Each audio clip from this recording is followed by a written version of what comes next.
dutangiranye n'umukobwa mwiza ariko usa nabi ndetse rwose yambaye nabi cyane. Ako kanya umukobwa ahita agongana n'umugabo uba wambaye nk'abasirimu bisa nkaho ari umukire rwose. Uwo mugabo kandi mu ntoki ze aba afite akabogisi k'umutuku kaba karimo impeta ndetse n'ururabo. Uwo mukobwa ahita abaza umugabo ati ndakwinginze ko mfite ikibazo wambariye ukama ku dufaranga uko twaba tungana kose. Ubwo mugabo wihutaga cyane ati wihangane ntacyo mbashije kugufasha. Disi uyu mukobwa mwiza tutaramenya ikibazo cyamuteye kujya ku muhanda gusabiriza asigara ababaye cyane arera ko kandi akomeza guhanga amaso uwo mukire uba rwose umwimye n'igiceri cy'ijana. Ubwo uwo mugabo cyangwa se umusore tutaramenya neza niba ari umusore cyangwa ari umugabo uba ufite akabogisi mu ntoki karimo impeta ndetse kandi afite n'ururabo mu ntoki. Muri uko kwihuta kwe nta kindi kintu cyabiteraga, yari arimo agira ngo agerere ku gihe aho yari yapanze guhurira n'umukunzi we witwa Grace. Ubwo uwo mukobwa aba yahageze kare ari kwinywera icyayi yambaye na ekuteri mu matwi ari kwirebera indirimbo muri telefone ye. Grace ahita yumva umuntu umuhamagara ati Grace. Umukobwa mu guhindukira agasanga ni wa musore w'umukire apfukamye hasi, maze Grace agatungurwa cyane kugeza naho icyayi yari ari kunywa cyamumenetseho. Nyagasani ubwo umusore yarishimye azi yuko wenda Grace atunguwe no kubona apfukamye rwose agiye kumwambika impeta, maze umukobwa ati habaye iki se ko mbona unzaniye ibintu by'indabo n'ibiki? Umusore ati nyine ndabizi yuko nakundanye n'umukobwa umwe mu bambere beza rwose isi ifite ari we Grace. Nyagasani ubwo Grace mu gutungurwa yabonye umusore afite impeta mu kabogisi k'umutuku, umukobwa ahita agwa mu kantu. Hagati aho ngaho ariko wa mukobwa wundi wari uri gusabiriza byose bari kubireba kubera yuko abahagaze hafi y'aho aba ngaba bari bari disi ubwo yari yatwawe n'ukuntu abandi bana bari bari kwikundanira mu gihe we ubuzima bwari buri habi. Uwo musore atazuyaje yakuyemo ya mpeta maze abaza uwo mukobwa Grace ati ndagukunda cyane urabizi, ese wakwemera gushyingiranwa nanjye? Nyagasani ubwo Grace nta no gutinzamo ahita azunguza umutwe ati reka reka risubiza aho urikuye se nyine ndagumana ibyawe. Umusore agwa mu kantu ndetse rwose n'uwa mukobwa wari uri gusabiriza akagwa mu kantu nawe, maze umusore akabwira Grace ati ngo uravuze ngo reka reka ntiwakwemera kubana nanjye? Ubwo se ushatse kuvuga iki Grace? Ariko twari twarabivuzeho ndetse rwose twarapanze n'uburyo tuzubaka umuryango.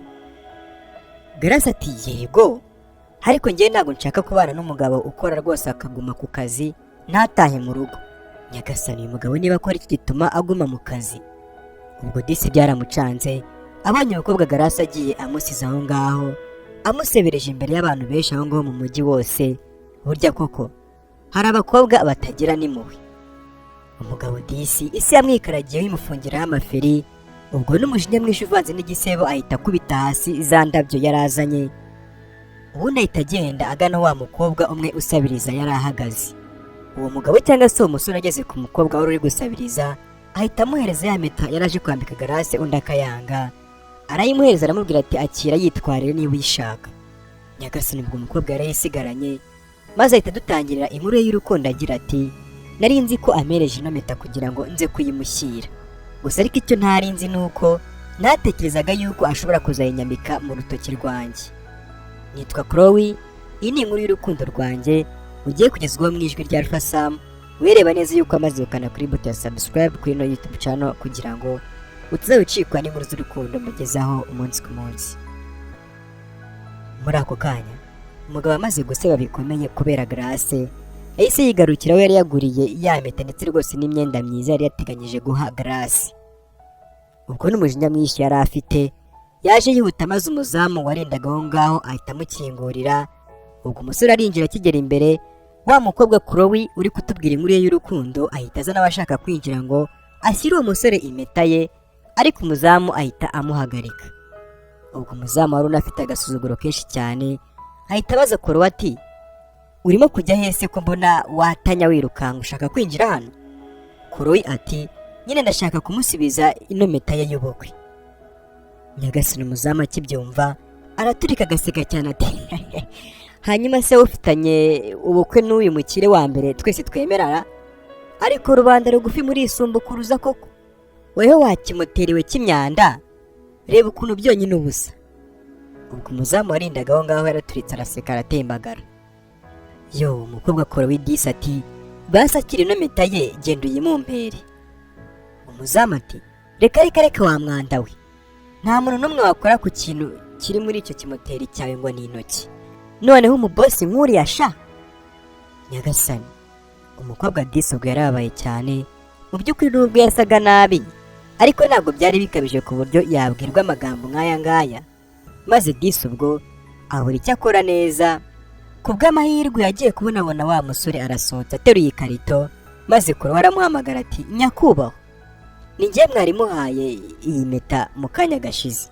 Umusore wari wibabariye ahita yikomereza, aramubwira adashaka rwose no kumureba ati, iyo mpeta yijyanire, njye ntabwo nyikeneye. Ubwo Kuro ati, none se nyakubahwa, ubwo ndayitwara nkande njyewe, ndi umugeni wawe se? Nyagasani, ubwo umusore utarashaka rwose no kurebana n'uyu mukobwa mu maso akimubaza ati, ndayitwara se ndi umugeni wawe? Umusore ahita yindukira akarebana na Kuro mu maso, arangije aramusubiza ati, uvuze ngo iki?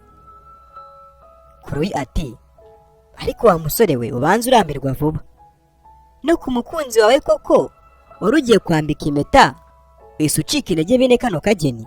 Nyagasani, ubwo umusore wacu ahita akubita hasi cya gikarito cyari kirimo imwe mu myenda yari aguriye Grace wamwanze. Arangije yegera Kuro aramubwira ati, nyumva neza wa mukobwa we, wowe ibyo urimo kuvuga ntabwo bizi, uranyumva neza? Wowe ntabwo uzi uko biryana gusebera imbere y'abantu bangana kuriya, umukobwa akanga kwambara impeta nari ngiye kumwambika nk'uko yabikoze. Wowe ntabwo wamenya ukuntu biryana. Ubwo Kuro ati, ngo ntabwo nzi ukuntu biryana? Ahubwo se ni iki ntazi? Reba ariko ukuntu wigize nk'umuntu ubabaye kurusha abandi bose, kandi uhakaniwe n'umukobwa umwe gusa, mu gihe ngiye wirirwa hariya ku muhanda nsabiriza, umunsi ujya gushira nsebejwe n'abantu barenga 100 baba banze kuma n'igiceri cy'100, nk'uko nawe mu kanya gashize nagusabye igiceri cy'100 ukakinyima. Umusore ubwo koko yahise yibuka yuko mu kanya gashize uyu mukobwa Kuro yamusabye ariko ntagire ikintu amuha. Umusore abura ahantu akwirwa, isoni ziramwica. Arangije ati, umbabarire, ntabwo nashakaga kuvuga gutyo, ariko ubishaka. Atarangiza kuvuga, umukobwa ahita amuca mu ijambo aramubwira ati, njye ntabwo ariko ndimo ndagusabiriza rwose kubera ibiryo nshuti, naje gusabiriza hano mu muhanda mu rwego rwo kwanga kugurisha inzu kugira ngo mvuze mama urembye gusa, ariko si byanciye intege, nakomeje kurwana ku buzima bw'umuntu nkunda kurusha abandi ari we mama. None weho ngo ntabwo ushobora gukora icyo ari cyo cyose kubw'umuntu ukunda? Umukobwa arakubwira kuriya ukiriza gutya nkaho isi kurangiriyeho? Niba umukunda koko mukurikire, mubwire uko wiyumva, wikwigera nkaho isi kurangiriyeho.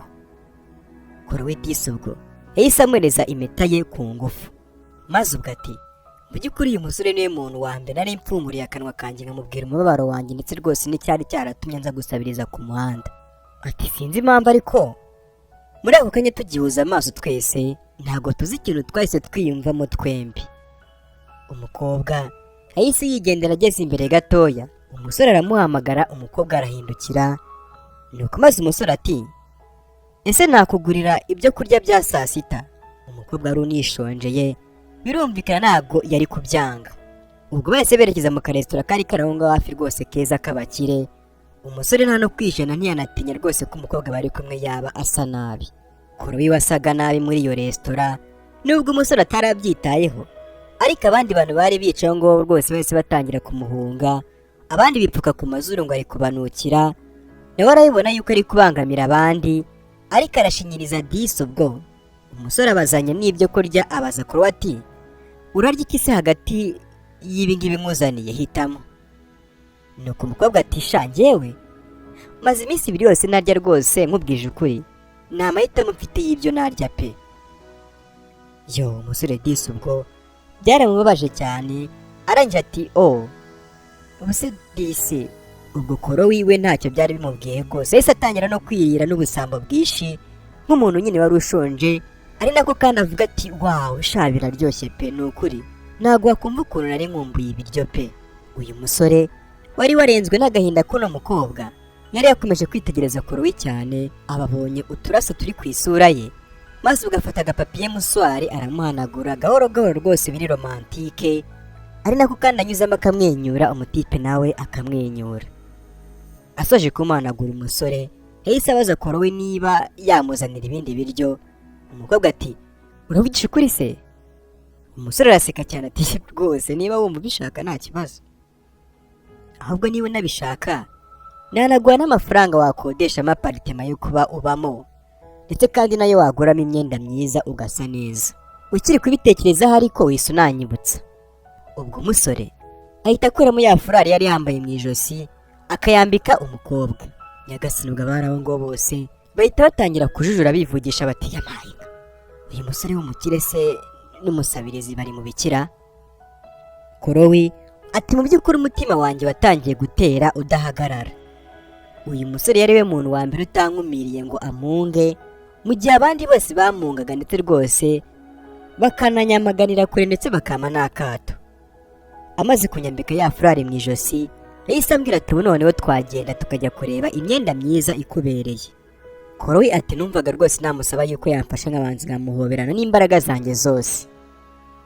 Yo umukobwa disi byaramureze atangira gusuka amarira, maze umusore biramuyoberayoberwa ikibaye.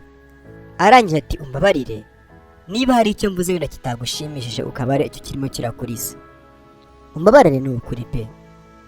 Nyagasani ubwo umukobwa atarasubiza, hepfo gato yabo hahise haparika imodoka nziza cyane, maze hasohokamo umugabo bigaragara yuko ari umusirimu cyane ariko ashajemo. Chloe ubwo ahita abwira umusore wacu uba rwose witwa Derani ati ni ukuri uratangaje pe, sinzi nuko nabasha kugushimira ariko urakoze cyane, Imana iguhe umugisha. Umusore ati nta kibazo rwose humura. Ubwo ako kanya wa mugabo bavaga mu modoka abaje gukingurira umuryango umuntu atwaye. Nyagasani ubwo we yakinguriye yari Garasi umwe wakatiye Dirani umusore wacu. Ubwo icyo gisaza gifungurira Garasi maze rwose kikanamusoma ku itama, batazi yuko Dirani umusore wacu yicaye hafi aho ngaho ariko bareba. Ako kanya Dirani yubura amaso gato agatungurwa rwose abonye umukobwa Garasi ari gusomana na bosi we. Umukobwa ati habaye iki se? Korowi nawe ahita yinukira akareba ibyo Dirani ari kureba, arangije arumirwa nawe abonye Garasi ari gusomana n'undi mugabo w'umusaza. Ubwo Korowi ati Nyagasani uzi ko ari wa mukobwa wawe? Dirani ati yego, na bosi wanjye. Ubu noneho mpise menya impamvu asigaye anyitisha akazi kenshi, abagira ngo nabone umwanya wo kuganira na Garasi amuprofite. Yabigezeho rero akazi kenshi mfite niko katumye rwose Garasi anyanga. Yo disi umusore agahinda karamwica, amwenyura gacyangwa ajijisha ariko arimo gushiriramo, nuko arangije ati mana yanjye kuki koko nabaye injiji? Umukobwa Korowi ati oya sha ni ukuri wivuga gutyo, n'ukuntu uri umuntu mwiza ugira n'umutima mwiza koko, ntukavuge gutyo ni ukuri. Dirani ati ariko mu bigaragara ntabwo Garasi abyitayeho. Korowi ati mu by'ukuri muri ako kanya imbere yanjye hari hicaye umusore mwiza kubi ariko ufite umutima ubabaye cyane, ariwe uyu Dirani ndi kubabwira wabenzwe na Garasi. Ni ukuri nawe nagukunda ari kugerageza rwose gukomera ndetse no kwikomeza, ariko bikanga nyine nk'umuntu wese wabona uwo akunda ari gusomana na bosi we. Muri ako kanya nahise ngira igitekerezo ndamubwira nti ariko uzi iki nicyo gihe cyo kwereka uriya mukobwa Garasi umuntu ahombye uwo ari we. Mbabarira nkwereka akantu tugiye kumukorera akazahora akibuka ubuzima bwe bwose. Korowi ati nzi ikintu kibabaza buri mukobwa wese, ngenda umukobwa. Mu by'ukuri sinshaka kuba nakuntu babaye gutya pe, n'ukuntu wangiriye neza. Rero hano hari byose twakwifashisha tubabaza uriya mukobwa ukwanze. Reba yakanzu wari ugiye kumuha twayifashisha, ndetse kandi hari n'abantu benshi nk'uko nawe yagukatiye mu bantu benshi. Ibyo kuba twakoresha kugira ngo tumubabaze rwose hano ntabwo byabura ni byinshi. Nyagasani ubwo babyemeranyijweho, n'ubundi rego umuntu ntazakwange ngo babarugeraho kwiyahura, uzatuze burya yagiye abatanze umwanya wo kwinjira uwa nyawe. Ako kantu mwaba mukumvishe neza? Ngize ni umuntu nakwanga ntuzababare cyane ngo nyine utekereze no kuba wajya kwiyahura, ahubwo uzatuze ushaka icyo kunywa ubundi wicare utegereze uwawe wa nyawe, kubera yuko burya iyo ari uwawe ntahajya, iyo agiye rero ntago aba yari uwawe. Ubwo bidatinze umukobwa wacu bitaga umusabirizi Korowi yaragiye yambara ya kanzu nziza rwose kubi Dirani yari yaguriye Garasi, umukobwa bamusize make-up koko yambaye neza ngo ngwino urore. Dylan nawe biramutungura cyane ukuntu Chloe rwose aba asa, maze ati wow. Nuko aramureba cyane abura n'icyo yavuga, maze umukobwa ati kurimo kundeba gutya se?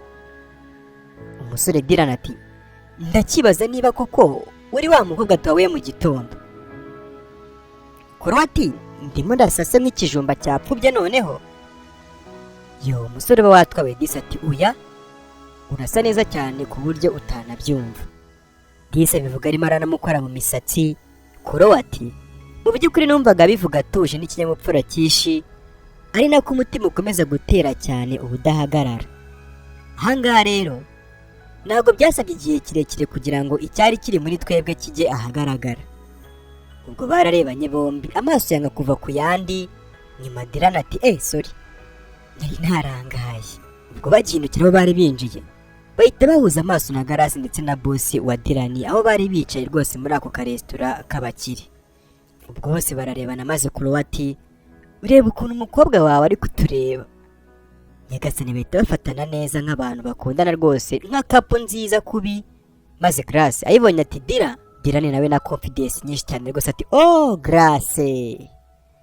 Ahita nasuza boss we ati nyakubahwa Simon, mbega surprise y'agatangaza mbakoreye we. Ubwo boss we Simon wa musaza isoni zose zimwica kubera yuko aba ari kumuteretera umukobwa, maze ati humura turi kuganira nyine ku bijyanye n'akazi mwana, nta kibazo kindi.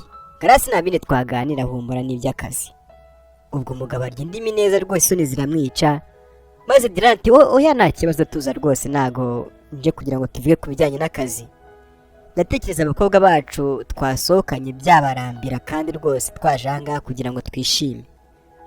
Nyagasani ubwo Chloe ahita namwegera cyane ngo Grace agira agashiha nyine n'agashyari. Chloe ati turavuga ukuri rata. Banaseka nyine biryoshye, bahita banasubekeranya ibiganza Grace bamwiryaho koko karahava. Ubwo byarakoze koko, nyuma y'uko Chloe asabye Dylan yuko babyinana kubera ko Grace ifu ryahise rimwica, abura amahwemo arangije atahaguruka abaza Dylan ati Dylan uyu nguyu ninde ubundi muri kumwe? Dylan ati umbabarire nibagiye kukubwira uyu mukobwa nyine inshuti yanjye nshyashya yitwa Chloe. Grace bwagashaka kumwica yabuze aho areba n'aho areka, arangije ati ngo yitwa Chloe? Chloe se ni igiki ku buryo umwambika ikanzu yanjye bari bateganyije kuma? Dylan ati ngo ikanzu yawe? Ikanzu yawe se gute? Iyi ni njye wayimuzaniye, ni njye wayimuhaye. Chloe nawe yungamo ati rwose mu by'ukuri si yawe pe. Ubwo mu rwego rwo gukomeza kubiryaho, Grace n'uwo musaza bari basohokanye bari batumije icyo kunywa, bakikibazanira Dylan na Chloe niba bari bagifata. Ubwo umusaza boss wa Dylan yahise avuga ati ese muri mu biki ko murimo muradutwarira ibyo twari twatumyeho? Ubwo abandi baramwihorera bati reka tujye kwibyinira rata. Chloe ati mu by'ukuri ubwo ngubwo basigaye batureba nabi, tuhita tunatangira kwibyinira nta n'ikintu twitayeho. Ubwo kandi twibyiniraga duseka, ari nako twinywera ka cocktail, tutibagiye no kubyina twegerana nyine ngo Grace tumwice mu mutwe abone yuko yahombye umuntu. Chloe ati mu by'ukuri sinabona uko mbisobanura kuko numvaga nashaka kumukuraho n'ijisho ryanjye no musore Dylan pe. Twakomeje kwibyinira biri romantike, ari nako Grace na cya gisaza bari basohokanye bakomezaga kutwitegereza. Ubwo umusore byaramurenze, arangije abaza Chloe ati ariko si mwabikoze gute? Ntabwo ndi kumva ukuntu uriya muntu yagukoreye make-up ukagira nawe usa gutya. Chloe ati uri kuvuga se uburyo baminduye icyuki nkaba mwiza gutya? Nyine muri make umwaka ushize byose nyine bitaraba ngo mama rwari narindi misi w'umujyi twabagamo. Imyaka 2 ikurikiranye yose nayimaze ndi misi w'uwo mujyi. Nyuma rero ubuzima bwaje guhinduka, mama akimara kurwara iby'ibo misi mbishingukamo mbishyira hasi, njya kuba namusabira ubufasha. Umusore ati wow, gusa ariko nyine ntabwo aribyo nashakaga kuba nakubaza gusa, nashakaga no kukubaza nti ni ibiki wankoze ko numva. Yo, atararangiza kuvuga ubwo umukobwa ati ushaka kuvuga iki Dylan? Ubwo kandi ari nako bakomeza kwibyinira gake gake, Grace yabahanze ijisho atarimo araribakuraho. Chloe ati ikintu cyari kibabaje ni ukuntu Dylan atari yitaye kuri uno mu ex we wari uri kumureba atanamukuraho ijisho. Umusore yanze kumureba habe na gato, ahubwo amaso ndetse n'ibitekerezo byose aba ari njyewe abishyiraho. Ubwo nahise mubwira ni mu by'ukuri ndumva uyu mugoroba utarangira pe, ubanza ndimo kurota ahubwo ntunkangure wa mugani w'umutare Gabi. Yo disi umusore ati Chloe ni ukuri nanjye ndumva ntazi ukuntu nagusobanurira ibi bintu pe, ariko nyine ubwo atarangiza kuvuga yumva umuntu arabarogoye abicira mudu. Kumva ubwo yari Grace azahamagara ati Dylan ndagushaka. Nyagasani ubwo Dylan ati ihangane ariko Grace kandi rwose urabona yuko muze, ndabuze cyane rwose nta kanya mfite urabyumva. Nuko ubwo Grace akaraga amaso arangije ati rekeraho ngo se nyine kwigira nkaho udafite ubwenge, dukeneye kuvugana. Nyagasani ubwo Dylan ati ngo iki, hari icyo se tugomba kuvugaho njye nawe? Grace ati cicika ngaho se nyine, ntabwo uzi yuko se turi hafi gushyingiranwa, kuki uri kwigira nkaho utabyitayeho? Erega ndabizi unyiyumvamo Dylan. Ubwo akibivuga Grace atareba Chloe ngo arebe ukuntu araza kubyakira ibyo bintu ari kuvuga, maze arakomeza ati rero reka tugire ibyo tuvugana. Ubwo ako kanya Dylan aba ari ku ikiganza cya Chloe bari kubyinana, arababwira ati hangane gatoya Chloe, reka nze mvugane nawe gatoya n'umunota umwe ndayitanze. Ubwo Grace afata Dylan ikiganza akagenda ari kumukurura, Chloe agasigara ari kubitegereza ariko ababaye.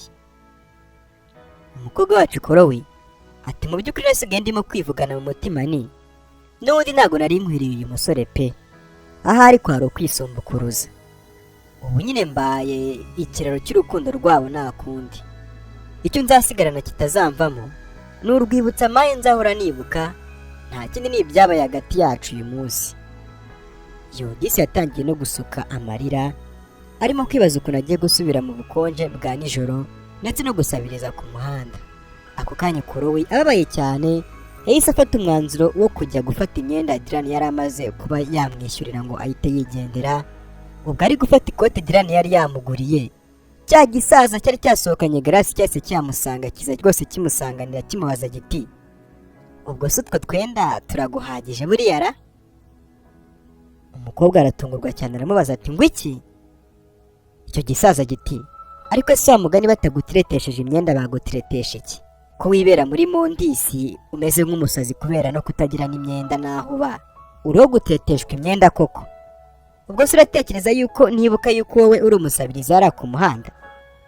Ubwo umusaza nyirari akomeza yikoreshwa ku mukobwa maze Chloe ati mva wa mugabo we wanyibeshyeho. Umusaza ati reka sinakwibeshyeho, ahubwo naguha amafaranga ngayo wumva wifuza hanyuma nyine nawe urabyumva. Umukobwa ati byimenyere guma n'ibyawe nshingukaho. Nyagasani umusaza ufite amafaranga rwose na confidence nyinshi ahita turika araseka arangije ati nyumva neza, buri kimwe cyose muri no si kiba gifite igiciro, byaba bitangaje rero we nta giciro ugira. Nyagasani ubwo umusaza aba arimo kumufata cyane, arimo kumukanda anamubwira nabi, akongeraho ati na Grace ahubwo niba utabizi azarongorwa na Dylan, nanjye mba mbizi nubwo tuba tugendana, nyamara ubishaka nakwera amafaranga tukajya tubikurikirana. Umukobwa wari umaze no gufata uburakari ati rindi jambo uvuga wagisaza we, leta nkukubita urushyi muri iyo sura yawe. Nyagasani ubwo umusaza yese turika araseka cyane, ari nako yitakuma rwose avuga ati mukundwa ni ukuri ubishaka nakwishyura amafaranga yose Dylan yagutakajeho nkubye inshuro zirenga 100. Ubwo umusaza ahita amwegera atangira gushaka gusomagura ku ngufu Chloe. Umukobwa avuza induru. Ako kanya ku bw'amahirwe Dylan ahita agaruka asanga byakomeye. Dylan yihuse cyane aza asunika boss we uba wafashe Chloe rwose ashaka kumusoma ku ngufu. Ubwo umusaza ahita abandagara hasi maze Grace akajya kumwegura. Umusaza nawe uba warakaye ati mvaho se nyine, mvana ibyo bijaba byawe ngo ni intoki. Nyagasani umusaza ubwo arihagurutsa, ari nako kandi yihanagura n'umujinya mwinshi ati ndakwirukanye ku kazi wakibwawe. Mwibuke ko uyu musaza aba ari we boss wa Dylan. Nyagasani Dylan baramwirukanye.